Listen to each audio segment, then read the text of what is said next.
Hello friends, I am Dr. Veena Sethi, Associate Professor in Chemistry from KL Mehta Dayanand College. आज हम पढ़ने वाले हैं organometallic compounds. Organometallic compounds में हम देखेंगे definition of organometallic compounds, definition of organometallic chemistry, उसके बाद हम देखेंगे टाइप्स ऑफ ऑर्गेनोमेटेलिक कंपाउंड्स, जिसमें हम देख रहे हैं सबसे पहले इसका इंट्रोडक्शन। इंट्रोडक्शन में हम ये देखेंगे कि ऑर्गेनोमेटेलिक कंपाउंड्स क्या होते हैं। सबसे पहले ऑर्गेनो मीन्स हम जानते हैं कार्बन और मेटेलिक मीन्स मेटल। तो ऐसे कंपाउंड्स जिसमें कार्बन भी हो और मेटल भी हो, उन्हें हम क्या कह सकते हैं? ऑर्गेनोमेटेलिक कंपाउंड्स कह सकते हैं। तो अब आप ये बताइए कि क्या सारे कंपाउंड्स जिसमें कार्बन और मेटल है उन्हें हम ऑर्गेनोमेटेलिक कह सकते हैं? नहीं। क्यों? क्योंकि इसके लिए बहुत जरूरी होता है कि कार्बन और मेटल के साथ साथ इन दोनों में डायरेक्ट बॉन्ड होना चाहिए, कार्बन और मेटल के बीच में। तो उन्हें हम कहते हैं ऑर्गेनोमेटेलिक कंपाउंड। और मेटल जो है उसकी नेगेटिविटी कार्बन की नेगेटिविटी से कम होनी चाहिए। कार्बन की नेगेटिविटी कितनी होती है? 2.5। तो मेटल की नेगेटिविटी लेस देन 2.5 होनी चाहिए। तो अब आपको दो कंडीशन समझ में आ गई कि हम कौन से कंपाउंड्स को ऑर्गेनोमेटेलिक कंपाउंड बोलेंगे। पहला, जिसमें कार्बन और मेटल के बीच में डायरेक्ट बॉन्ड हो, और दूसरा, मेटल की नेगेटिविटी इलेक्ट्रोनेगेटिविटी लेस देन 2.5 हो। इन्हें हम कहते हैं organometallic compound. And the chemistry which deals with organometallic compounds is called organometallic chemistry. तो ऑर्गेनोमेटेलिक कंपाउंड की डिफाइन आप लिख सकते हैं, compounds which have direct carbon metal bond and the negativity of metal is less than 2.5। और आप organometallic chemistry की define लिख सकते हैं, केमिस्ट्री विच डील्स विद या branch of chemistry which deals with organometallic. हैं इसके एग्जाम्पल्स। एग्जाम्पल में first one is methyl lithium. आप इसकी जगह इथाइल लिथियम या फिनाइल लिथियम भी ले सकते हैं। तो इसमें कार्बन और लिथियम दोनों के बीच में डायरेक्ट बॉन्ड भी आपको दिखाई दे रहा है। साथ में लिथियम की नेगेटिविटी ओनली 1 होती है, जो कि लेस देन 2.5 है। Next one is diethyl mercury. Next one is diethyl lead. आप इस इथाइल की जगह कुछ भी ले सकते हैं, मिथाइल ले सकते हैं, फिनाइल ले सकते हैं। तो ये उसी तरह से ऑर्गेनोमेटेलिक कंपाउंड चेंज होते जाएंगे। Next one is diethyl zinc. Diethyl zinc को हम फ्रैंकलैंड रिएजेंट भी बोलते हैं, और टेट्राइथाइल लेड को हम TEL तेल के नाम से भी जानते हैं, जो कि आप जानते होंगे कि कुछ समय पहले तक हम लीडेड पेट्रोल काम में लेते थे और ये एंटी नॉकिंग का काम करता था। इसकी प्रॉपर्टीज एंटी नॉकिंग प्रॉपर्टीज होती थी, लेकिन आज की तारीख में हम ये वाला पेट्रोल काम में नहीं लेते हैं। Next one is RMgX means methyl या एल्काइल मैग्नीशियम हैलाइड। इसको हम ग्रिग्नार रिएजेंट भी बोलते हैं। और KPtCl6 potassium trichloro ethylene platinum. इसमें हम क्या देखते हैं कि ये जो C2H4 है और प्लेटिनम के बीच में दोनों कार्बन साइमल्टेनियसली जुड़े हुए हैं। इसकी बॉन्डिंग को हम आगे डिटेल में पढ़ने वाले हैं। तो ये कहलाता है जी salt. Next one is C5H5 whole twice Fe। इसको हम फेरोसिन के नाम से जानते हैं, जबकि C5H5 होल ट्वाइस ओस्मियम को ऑस्मोसिन के नाम से भी जानते हैं।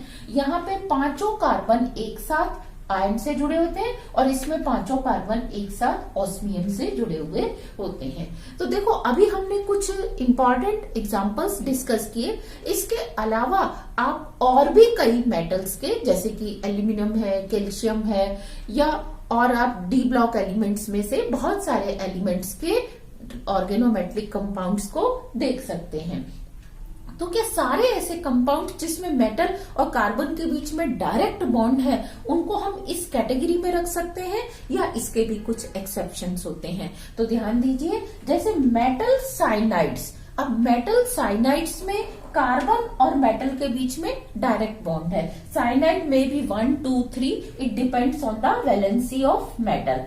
तो यहाँ आप क्या देखते हैं कि मेटल साइनाइड्स को हम ऑर्गेनोमेटेलिक कंपाउंड्स की कैटेगरी में नहीं रखते, जबकि ये सारी कंडीशंस फुलफिल कर रहा है किसकी, ऑर्गेनोमेटेलिक कंपाउंड्स की। तो ये इसका एक्सेप्शनल क्यों है। अब आप ध्यान से देखिए कि सबसे पहले आपको समझने की जरूरत है कि ऑर्गेनिक कंपाउंड्स क्या होते हैं। ऑर्गेनिक और इनऑर्गेनिक कंपाउंड्स में अगर हमें फर्क पता है तो हम मेटल साइनाइड्स को इजीली कह सकते हैं कि ये ऑर्गेनोमेटेलिक कंपाउंड नहीं है, क्योंकि ऑर्गेनिक कंपाउंड्स वो होते हैं जिनमें percentage of carbon is equal to और ग्रेटर देन 50%, जिसमें क्या होगा, कार्बन की परसेंटेज 50% से ज्यादा होगी। तो ध्यान दो, जैसे आप देखते हैं मीथेन, अब मीथेन में कार्बन का वेट 12 और 4 हाइड्रोजन का, तो टोटल 16 में 12 क्या है, कार्बन का वेट है। तो इट मीन्स कार्बन की परसेंटेज जो है 50% से ज्यादा है। अब आप यहाँ ध्यान दीजिए, मेटल कोई सा भी हो, चाहे वो लिथियम हो, चाहे सोडियम हो, चाहे पोटेशियम हो, लेकिन कार्बन और नाइट्रोजन में नाइट्रोजन का वेट कितना है 40 और कार्बन का कितना है 12। तो जब साइनाइड लेंगे तो नाइट्रोजन साथ में ही आएगा, तो इसकी परसेंटेज हमेशा क्या होगी, 50% से लेस रहेगी। तो ये कौन सी कैटेगरी में आता है, इनऑर्गेनिक कंपाउंड्स में हम इसको पढ़ते हैं। जैसे आपने लिथियम साइनाइड ले लिया, सोडियम साइनाइड ले लिया, इसके साथ ही अगर आप साइनाइड की जगह आइसोसाइनाइड लेते हैं तो उसमें भी क्योंकि परसेंटेज ऑफ कार्बन कम है, लेकिन वहां पे मेटल और नाइट्रोजन के बीच में बॉन्ड है, तो हम उसको भी ऑर्गेनोमेटेलिक नहीं कहेंगे। वहां पे तो दो कंडीशन पूरी नहीं हो रही कि कार्बन 50% से कम भी है और दूसरा बॉन्ड जो है मेटल और नाइट्रोजन के बीच में है। इसके अलावा जितने भी कार्बाइड्स हैं, अब कार्बाइड्स को भी, जैसे साइनाइड्स को नहीं रखते हम, ऐसे ही कार्बाइड्स को भी हम इस कैटेगरी में नहीं रखते। आपने लिया कॉपर एसिटिलाइड, या आपने लिया calcium carbide, aluminium carbide, sodium carbide, silver carbides, ये भी प्रॉपरली आयनिक कंपाउंड्स की तरह से बिहेव करते हैं। यहाँ C2-2 आयन होता है, या किसी में आप देखेंगे C-4 आयन होता है, कहीं कहीं आपको C3-4 आयन भी मिल सकता है, और साथ में कोई ना कोई मेटल होगा। अगर ये C-4 है तो हम इसको मीथेनाइड बोलते हैं, और अगर ये C2-2 है तो हम इसको एसिटिलाइड बोलते हैं, और अगर C3-4 है तो हम इसको एलाइलाइड्स भी कहते हैं। तो ध्यान दो कि ऑर्गेनोमेटेलिक कंपाउंड्स कौन से हैं। अब अगर आपको एक ग्रुप ऑफ कंपाउंड लिख के दे दिया जाए और आपसे पूछा जाए कि which one is organometallic and which one is not, तो अब आप आराम से देख सकते हैं साइनाइड्स नहीं होंगे, कार्बाइड्स, एसिटिलाइड्स, मीथेनाइड्स, जैसे एल्यूमिनियम कार्बाइड में आप देख रहे हैं यहाँ पे C-4 स्टेट में है, CaC2 और Cu2C2, Na2C2 और Ag2C2 में क्या है, C2-2 है। इसके अलावा अगर आपको ऐसे कंपाउंड्स देखने को मिले जिसमें आप देख सकते हैं CH3ONa, तो अब यहां ध्यान दो, मेटल भी है, सोडियम भी है, लेकिन दोनों के बीच में मेटल और कार्बन दोनों ही है, लेकिन दोनों के बीच में डायरेक्ट बॉन्ड नहीं है। तो इस तरीके से जितने भी एल्कोक्साइड्स हैं या फिनॉक्साइड्स हैं, दे ऑल आर, किसी भी मेटल के एल्कोक्साइड्स, फिनॉक्साइड्स जो है वो ऑर्गेनोमेटेलिक नहीं है।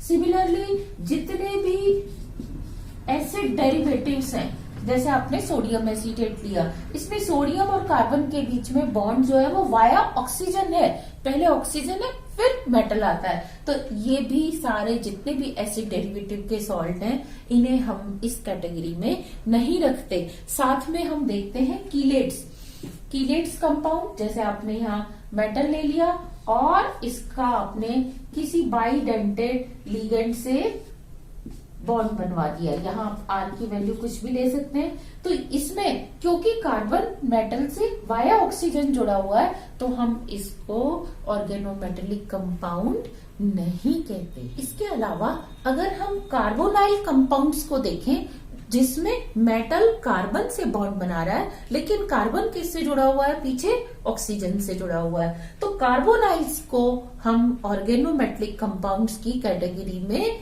पढ़ते हैं। तो यहाँ पे आप देखेंगे कि ये मेटल प्लस सीओ, तो मेटल की वैल्यू आयन भी हो सकती है कि ये 5 CO से जुड़ गया, तो यहाँ आप अगर कार्बन की परसेंटेज देखेंगे तो वो लेस देन 5 आएगी, अगर लेस देन 50% आएगी। आप NiCO का होल 4 देखेंगे तब भी आप क्या देखेंगे कि इसकी परसेंटेज लेस देन 50% है, लेकिन फिर भी हम इसको ऑर्गेनोमेटेलिक कंपाउंड्स की कैटेगरी में रखते हैं।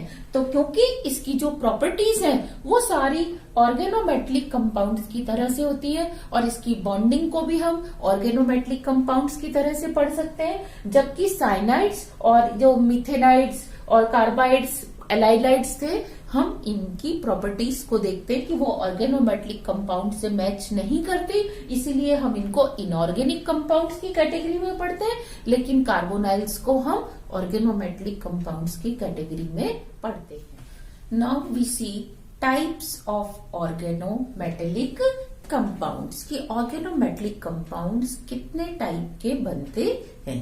Basically they are categorized into 4 categories. First one is ionic, second one is sigma covalent pi complexes, and third one is electron deficient compound, and fourth one is sigma covalent organometallic compounds।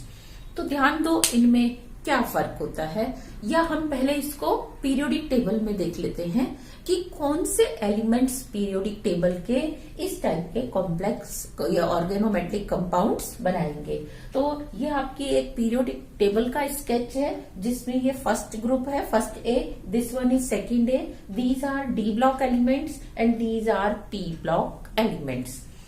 तो हम क्या देखते हैं कि hydrogen तो carbon के साथ वैसे ही ऑर्गेनिक कंपाउंड बनाता है, तो इसको तो हम ऑर्गेनोमेटेलिक कह ही नहीं सकते, इसको हम इस कैटेगरी में रखेंगे सिंपल ऑर्गेनिक या ऑर्गेनो नॉन मेटेलिक कंपाउंड्स। जैसे अगर कार्बन के साथ सल्फर, नाइट्रोजन, ऑक्सीजन या कोई हेलोजन इसके साथ अटैच्ड है, डायरेक्ट बॉन्ड बना रखा है, तो हम इसे ऑर्गेनो नॉन मेटेलिक या फिर सिंपल ऑर्गेनिक कंपाउंड कहते हैं। तो इनसे आपको कंफ्यूज नहीं होना है। जो ऑर्गेनो मेटेलिक कंपाउंड्स हैं वो केवल मेटल्स ही बनाएंगे, और यहाँ तक के जो एलिमेंट्स हैं वो सारे किस कैटेगरी में आते हैं, मेटल्स की कैटेगरी में आते हैं। तो सबसे पहले आप ये देखिए कि ये जो फर्स्ट ए ग्रुप का लिथियम के अलावा यहाँ पे लिथियम होता है, तो लिथियम के नीचे सोडियम, पोटेशियम, रुबिडियम, सीजियम, फिर इसके साथ बेरिलियम और मैग्नीशियम के अलावा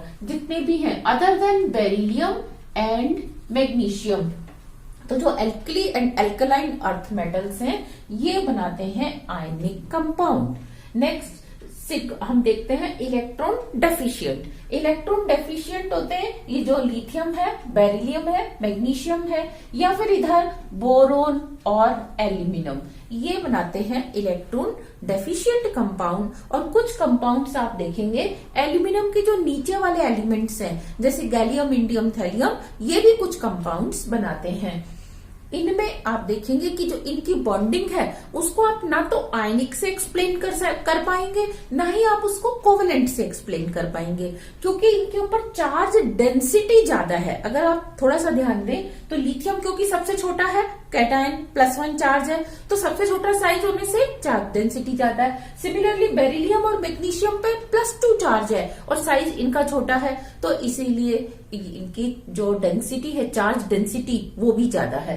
और अगर आप बोरोन और एल्यूमिनियम की बात करें तो इनकी भी चार्ज डेंसिटी ज्यादा होने से ये कोवेलेंट बॉन्ड को पोलराइज्ड कर देते हैं। जैसे ये एक मेटल और ये कार्बन के बीच में बॉन्ड था, तो ये मेटल इसको पोलराइज्ड कर देता है, इसके इलेक्ट्रॉन्स को अपनी तरफ ज्यादा अट्रैक्ट कर लेता है। तो यहाँ आपको नॉन पोलर बॉन्ड मिलते, मतलब सॉरी पोलर बॉन्ड्स मिलते हैं कि कोवलेंट होगा और पोलर होगा और पूरी तरह से वो आयनिक भी नहीं होगा।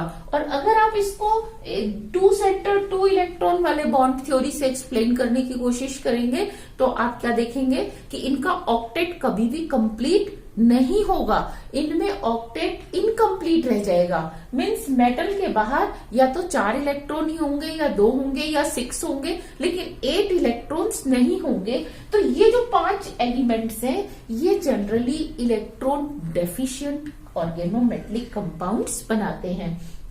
नेक्स्ट हम देखते हैं मेन ग्रुप एलिमेंट्स में ये जो पी ब्लॉक के एलिमेंट्स हैं, बोरोन और एल्यूमिनियम के अलावा, इनको जिसको मैंने नहीं ग्रीन कलर से किया ये तो ऑर्गेनिक में आ जाएंगे, लेकिन ये वाले सारे एलिमेंट्स प्लस डी ब्लॉक का एक ग्रुप जो कि जिंक वाला ग्रुप होता है, जिंक कैडमियम मरकरी, ये सेकेंड ग्रुप होता है, second B, zinc cadmium and mercury. ये सारे एलिमेंट्स सिग्मा कोवेलेंट बॉन्ड बनाते हैं। तो what do you mean by sigma covalent bond? कि मेटल और कार्बन के बीच में प्रॉपर एक बॉन्ड बनेगा जिसमें दोनों अपना एक एक इलेक्ट्रॉन शेयर करेंगे और इस बॉन्ड में आयनिक कैरेक्टर्स कम होंगे। क्यों? इसके कंपैरिजन में, क्योंकि यहाँ पे आप देख रहे हैं साइज ज्यादा है, साइज ज्यादा है तो इसकी पोलराइजेबिलिटी क्या होगी? कम होगी। पोलराइजिंग टेंडेंसी इस मेटल की कम होती है, तो यहाँ पे पोलर कैरेक्टर्स कम आते हैं, तो हम उसको ऑलमोस्ट कोवेलेंट कंपाउंड ही पढ़ते हैं। Next one is sigma covalent and pi complex. Sigma covalent and pi complex, ये आप देख पा रहे हैं कि ये डी ब्लॉक एलिमेंट्स है जिसमें से मैंने जिंक कैडमियम मरकरी को हटा दिया। ये सारे एलिमेंट्स क्या करते हैं? इस तरह के कॉम्प्लेक्सेस के साथ, लिगेंड्स के साथ कॉम्प्लेक्स बनाते हैं या कंपाउंड बनाते हैं जिसमें more than 1 carbon atom metal के साथ जुड़ा हुआ होता है। अब मोर देन 1 कार्बन एटम कैसे जुड़ सकता है? या तो 2 कार्बन, जैसे डबल बॉन्ड वाले इलेक्ट्रॉन, डबल बॉन्डेड कार्बन है, डबल बॉन्ड से जुड़े हुए 2 कार्बन दोनों एक साथ बनाए, या बेंजीन के 6 कार्बन एक साथ बनाए, या ब्यूटाडाइन के 4 कार्बन एक साथ इसके साथ बॉन्ड बनाए, तो उसे हम किस कैटेगरी में रखते हैं? Sigma covalent and pi complexes की। मतलब इसमें सिग्मा बॉन्ड बन रहा है लेकिन कौन से इलेक्ट्रॉन की हेल्प से? पाई इलेक्ट्रॉन्स की हेल्प से बनता है। आयनिक ऑर्गेनोमेटेलिक कंपाउंड्स, आयनिक ऑर्गेनोमेटेलिक कंपाउंड्स में आप ध्यान दीजिए, जैसे आपको बताया फर्स्ट ए मींस एल्कली और एल्कलाइन अर्थ मेटल्स ये बनाते हैं, तो इसमें मेटल के ऊपर जो है पॉजिटिव चार्ज होता है और कार्बन का जो भी ग्रुप है, चाहे वो मिथाइल ग्रुप है, इथाइल ग्रुप है, फिनाइल ग्रुप है या कोई और ग्रुप है, उन सब के ऊपर नेगेटिव होता है। तो यहाँ आप देख रहे हैं दोनों के ऊपर आप चार्ज को डिस्टिंक्ट कर पा रहे हैं कि इसके ऊपर पॉजिटिव और इसके ऊपर कंप्लीट नेगेटिव चार्ज है। इनमें कार्बन और मेटल की इलेक्ट्रॉन नेगेटिविटी का डिफरेंस ग्रेटर देन या इक्वल टू 1.5 होता है। तो 1.5 अपने आप में एक बहुत बड़ा डिफरेंस है जो कि सफिशिएंट है मेटल पे पॉजिटिव और कार्बन पे नेगेटिव चार्ज पूरा कंप्लीट डेवलप करने के लिए। इसमें कभी कभी क्या होता है, वैसे तो मैग्नीशियम इलेक्ट्रॉन डेफिशिएंट कंपाउंड बनाता है। अगर सिंपल आपने मिथाइल या इथाइल, इस तरह प्रोपाइल, ब्यूटाइल, कुछ इस तरह से आपने ऑर्गेनिक ग्रुप ले रखा है, लेकिन जब ऑर्गेनिक ग्रुप इस तरह का हो जिसमें कि delocalization of negative charge possible हो, जैसे फेरोसिन, जैसे फेरोसिन में ये साइक्लोपेंटाडाइनाइल है, इसमें ये नेगेटिव चार्ज क्या है? 5 के ऊपर 5 कार्बन पे स्टेबलाइज हो जाता है बिकॉज ऑफ रेजोनेंस या डीलोकलाइजेशन। बेंजीन में भी अगर आप नेगेटिव चार्ज डेवलप करोगे तो वो सबके ऊपर स्टेबल हो जाएगा। तो ऐसे कंपाउंड्स में, ऐसे ऑर्गेनिक रेडिकल्स के साथ या ग्रुप्स के साथ मैग्नीशियम जिसकी पोलैरिटी बहुत ज्यादा है, ये भी क्या करता है? आयनिक कंपाउंड बनाता है। नॉट ओनली मैग्नीशियम, मैग्नीशियम के साथ जैसे स्कैंडियम +3 जो कि इधर है, आप देख सकते हैं, स्कैंडियम के नीचे इट्रियम +3 और इट्रियम के प्लस नीचे ये पूरा लेंथेनाइट सीरीज जो इनके बीच में होती है, तो पूरी लेंथेनाइट सीरीज इस तरह के कॉम्प्लेक्स बना सकती है आयनिक कंपाउंड्स। नेक्स्ट, क्योंकि ये आयनिक है इसीलिए they are insoluble in organic solvent, जैसे कार्बन टेट्राक्लोराइड, बेंजीन, टेट्राहाइड्रोफ्यूरेन, इनमें क्या होते हैं? ये इनसॉल्युबल होते हैं। लेकिन जब ये ऑर्गेनिक सॉल्वेंट्स में इनसॉल्युबल है तो वाटर में क्या होंगे? ये सॉल्युबल होंगे, तो they are soluble in water. Next, इनका बिल्कुल जैसे आयनिक कंपाउंड्स का क्रिस्टल स्ट्रक्चर होता है, आप जानते हो NaCl का 6:6 के उसमें हम फेस सेंटर्ड क्यूबिक स्ट्रक्चर बनाते हैं। सिमिलरली इनका ये क्रिस्टलाइन होते हैं, तो इनकी भी स्ट्रक्चर जो है वो पैकिंग के ऊपर डिपेंड करता है कि इनमें किस टाइप की पैकिंग है। और ये जल्दी से एयर से रिएक्शन करके क्या बना देते हैं, ऑक्साइड्स बना देते हैं। और वाटर से भी अगर इनको हवा में खुला छोड़े तो ये not only they react with air और oxygen, they react with moisture also. Water से रिएक्शन करके ये बनाते हैं हाइड्रोक्साइड और साथ में हाइड्रोकार्बन। जो भी, अगर मिथाइल है तो मीथेन बन जाएगा, इथाइल है तो इथेन। मीन्स इनका हाइड्रोलिसिस प्रॉपर हाइड्रोलिसिस हो जाता है। और इनकी जो स्टेबिलिटी है it depends on the stability of organic anion. जो भी कार्ब एनायन है वो जितना ज्यादा स्टेबल होगा, ये कंपाउंड्स भी क्या होंगे, उतने ही ज्यादा स्टेबल होंगे। इनके एग्जाम्पल्स में सबसे पहले है पोटेशियम साइक्लोपेंटाडाइइनाइल। इसमें पोटेशियम पे पॉजिटिव और साइक्लोपेंटाडाइइनाइल पे नेगेटिव होता है। सोडियम फिनालाइड्स, ये फिनाइल का नेगेटिव आयन, तो ये Na+C6H5 negative. Sodium plus, and यहाँ आप देख रहे हैं ब्यूटाइल, तो ब्यूटाइल के ऊपर क्या है, नेगेटिव चार्ज। सोडियम यहाँ ट्राइफिनाइल कार्बन एनायन है, तो ये इसके साथ क्या बनाएगा, आयनिक बॉन्ड। C4H9 सोडियम को अगर आप हाइड्रोलाइज्ड करते हो तो यहाँ आप क्या देख रहे हैं, मेटल के ऊपर पॉजिटिव चार्ज है तो वाटर का OH इसके पास आएगा और ये बन जाएगा NaOH हाइड्रोलाइज्ड होके। और C4H9 पे क्योंकि नेगेटिव चार्ज है तो वाटर में से ये H+ को ले लेगा और आपको बना देगा C4H10 हाइड्रोकार्बन। सिमिलरली अगर C4H9 की जगह यहाँ मिथाइल होता तो आपको यहाँ मिलता मीथेन।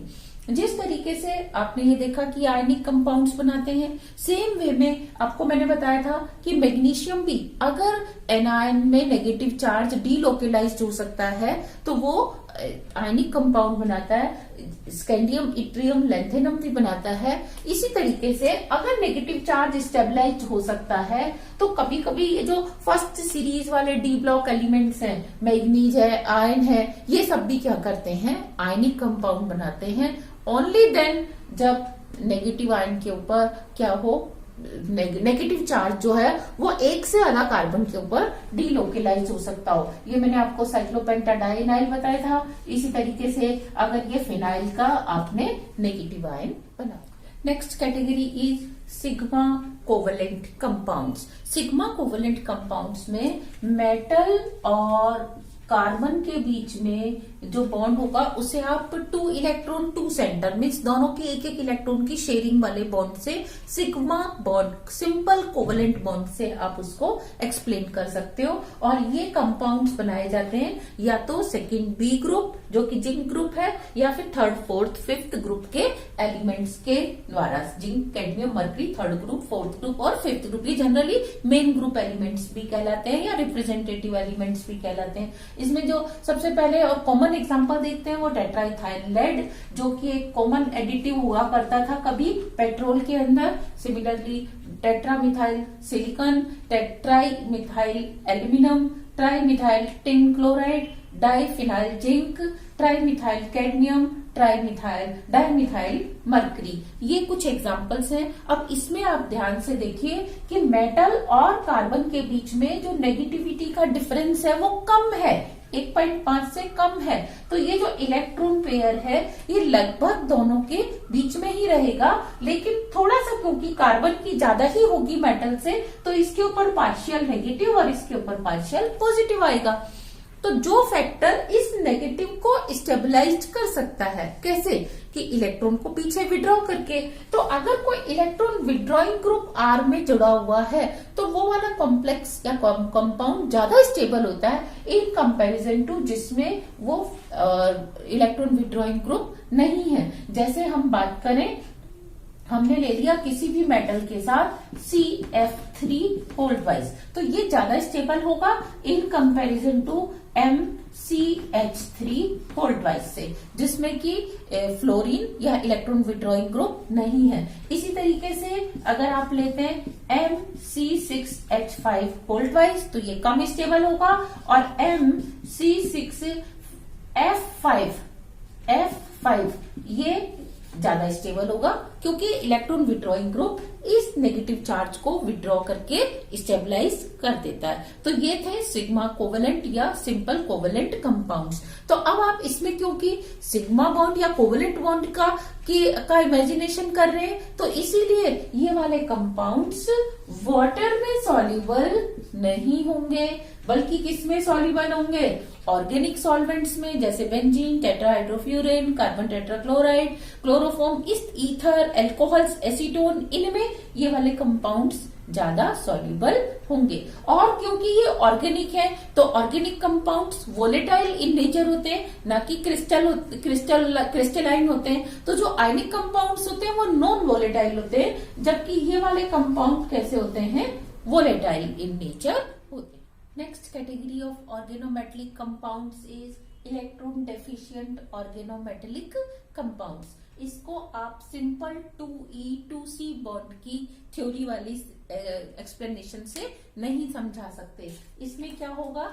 2E3C होगा या फिर 2E4C, मीन्स 2 इलेक्ट्रॉन 3 सेंटर के बीच में या 4 सेंटर के बीच में शेयर्ड होंगे। तो जैसे आपने एग्जांपल लिया ट्राइएल्काइल एल्यूमिनियम, ये डाइमेरिक फॉर्म में मिलता है, मीन्स Al2R6 फॉर्म में मिलता है। ये देखिए ये 2 एल्यूमिनियम है, इंस्टेड की ये 3 मिथाइल से क्या करे? एक साथ बॉन्ड बनाए, सिग्मा कोवेलेंट बॉन्ड नहीं, बल्कि इसके ये 2 मिथाइल क्या होते हैं? एक इस एल्यूमिनियम का, एक इस एल्यूमिनियम का, ये ब्रिज मिथाइल होते हैं। और इनका ये जो पेयर है, ये इलेक्ट्रॉन पेयर एक एल्यूमिनियम से आता है, एक मिथाइल से, और एक एल्यूमिनियम का वैकेंट ऑर्बिटल होता है। तो यहाँ पे ये 2 इलेक्ट्रॉन इन तीनों के बीच में, सिमिलरली इसके 2 इलेक्ट्रॉन, एक इसका और एक इस एल्यूमिनियम का, इसका एम्प्टी ऑर्बिटल होगा। तो ये 2 इलेक्ट्रॉन इन तीनों सेंटर के बीच में शेयर्ड रहते हैं, इसलिए हम इसको 2E3C भी कहते हैं। और अगर आप बात करें बेरिलियम की, तो बेरिलियम में भी क्या है? ये एक इलेक्ट्रॉन डेफिशिएंट ही बनाएगा। और ये इलेक्ट्रॉन डेफिशिएंट कंपाउंड में आप देखेंगे 2 मिथाइल जो है, ये इस तरीके से पॉलीमेरिक हो जाता है कि एक बेरिलियम के जो 2 मिथाइल है, ये दोनों ही मिथाइल क्या है? ब्रिज्ड हैं। फिर इस बेरिलियम के दोनों मिथाइल जो है ब्रिज्ड हैं। तो ये 2E और 3C सारे बॉन्ड्स बनते जाते हैं, और ये एक पॉलीमेरिक बेरिलियम का ऑर्गेनोमेटेलिक कंपाउंड बनता है। अगर आप मैग्नीशियम इथाइल की भी बात करें, तो वो भी सिमिलरली क्या होता है? पॉलीमेरिक मिलता है आपको। लेकिन इसमें होता क्या है ऐसे?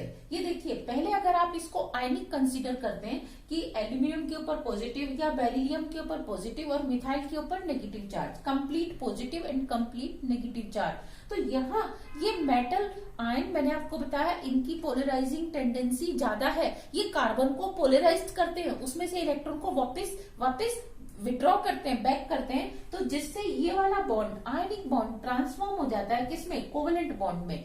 लेकिन क्योंकि कार्बन की नेगेटिविटी ज्यादा है, इसीलिए इसके ऊपर पार्शियल नेगेटिव और मेटल के ऊपर पार्शियल पॉजिटिव। तो इसमें अगर कोई आपसे पूछे किस टाइप की बॉन्डिंग है, तो ना तो प्योर सिग्मा बॉन्डिंग है, ना ही प्योर आयनिक बॉन्डिंग है, बल्कि पोलर कोवेलेंट बॉन्ड इनके बीच में होता है। और इनका स्ट्रक्चर भी डिपेंड करेगा इनके रिक्वायर्ड इलेक्ट्रॉन के ऊपर कि इनको कितने और इलेक्ट्रॉन चाहिए ऑक्टेट कंप्लीट करने के लिए। तो इसीलिए बेरिलियम पॉलीमेरिक मिलता है, जबकि एल्यूमिनियम डाइमेरिक मिलता है। साथ में ये डिपेंड करता है कि मेटल का साइज क्या है। अगर आप एल्यूमिनियम से नीचे गैलियम, इंडियम, थोलियम पे जाओगे, तो ये इस तरीके से डाइमर ना बना के टेट्रामर बनाते हैं। टेट्रामर में 4 सेंटर होंगे चारों मेटल के, और इनके बीच में 2-2 क्या होंगे? इस तरीके से ब्रिज्ड बॉन्ड होंगे।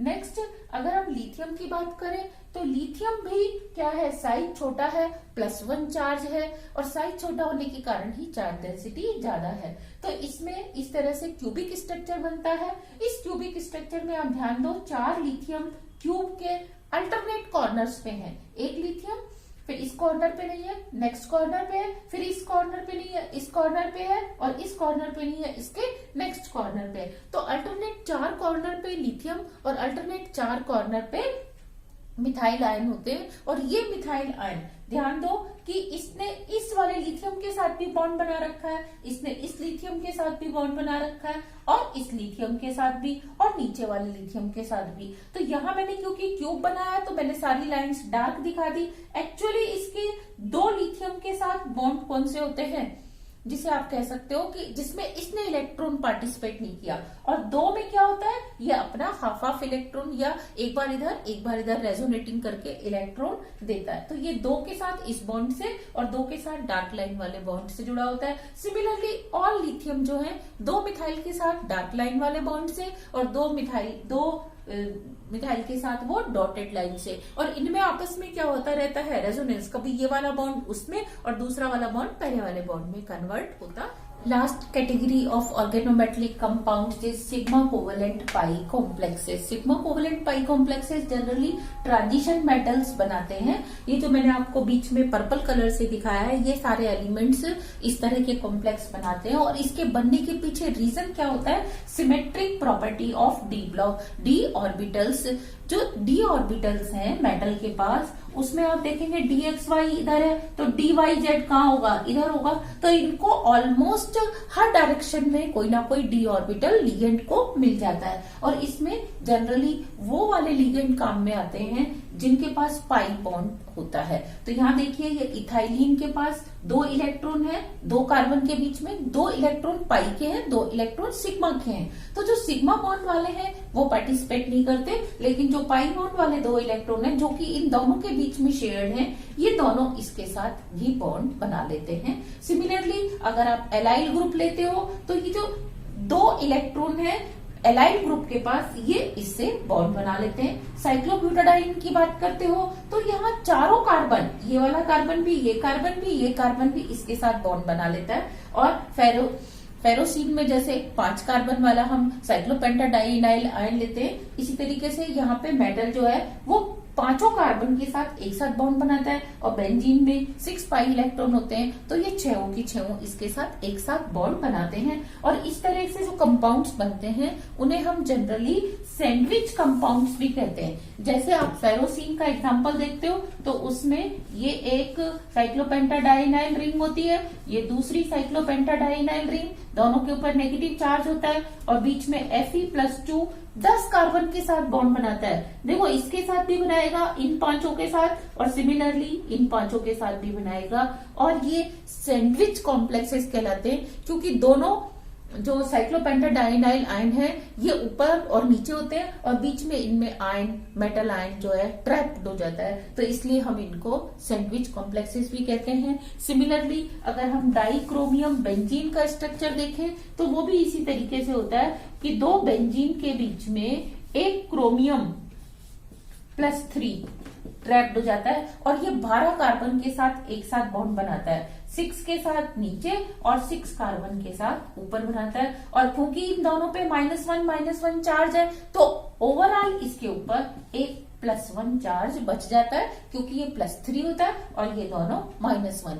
हाँ, अगर आप क्रोमियम +2 लेके चलेंगे तब यहाँ पे आपको कोई भी चार्ज नहीं मिलेगा। तो ये वाला कॉम्प्लेक्स भी किसका एग्जाम्पल है, सैंडविच कॉम्प्लेक्स का एग्जाम्पल है। सिमिलरली एक कॉम्प्लेक्स होता है जीसस सॉल्ट। जी सॉल्ट में क्या होता है कि एक पोटेशियम बाहर कैटायन की तरह होता है, लेकिन प्लेटिनम 3 क्लोरीन के साथ बॉन्ड बनाता है इस तरीके से, और एक इथाइलिन के साथ। तो यहाँ जो इथाइलिन मॉलिक्यूल है वो इसके दोनों कार्बन इसके साथ एक साथ बॉन्ड बनाते हैं, और इस पूरे पे कितना चार्ज होता है, -1। पोटेशियम पे कितना होता है, +1। इसका मतलब प्लेटिनम यहाँ कौन सी ऑक्सीडेशन स्टेट में है, 2 में है, तभी इसके जो +2 चार्ज है वो 2 क्लोरीन से बैलेंस हो गए, और एक क्लोराइड का माइनस चार्ज इसके ऊपर बचा रहता है जो बैलेंस होता है पोटेशियम से, और इसको हम कहते हैं जी सॉल्ट। तो ये एग्जांपल है ट्रांजिशन मेटल ऑर्गेनोमेटेलिक कंपाउंड्स के। तो ये था टाइप्स ऑफ ऑर्गेनोमेटेलिक कंपाउंड। तो इस लेक्चर में हमने डिस्कस किया इंट्रोडक्शन, जिसमें हमने डिफाइन पढ़ी ऑर्गेनोमेटेलिक कंपाउंड्स की, और साथ में हमने पढ़ा कि नॉन ऑर्गेनोमेटेलिक कंपाउंड्स कौन से होंगे। साथ में हमने देखा ionic, sigma covalent, sigma pi complex, sigma pi organometallic compounds, और electron deficient organometallic compound. I, Dr. Beena Sethi, pay bundles of thanks to you for watching this lecture. Thank you. What are organometallic compounds? Question number 2. Metal carbides and metal cyanides are organometallic or not? Question number 3. Discuss classification of organometallic compounds and give example of each type of organometallic compounds.